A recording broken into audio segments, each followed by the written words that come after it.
Taylor s'intéresse à la dentition. Elle sait que lorsqu'une ligne apparaît dans la croissance des dents, elle marque une période de sous-alimentation. Pour chaque squelette étudié, elle note ainsi la présence et la position de cette ligne. She's going to look at the occurrence of this trait.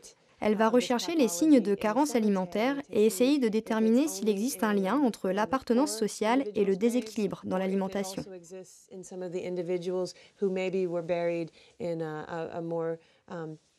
C'est-à-dire comparer les ossements de tombes pauvres et sarcophages de riches.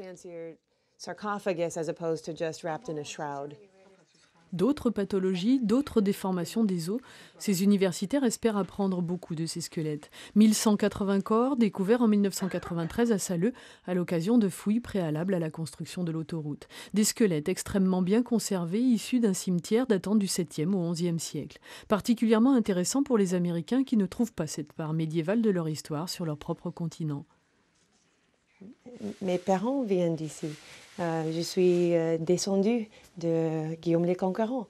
Donc, les gens américains ont leur histoire en Europe aussi.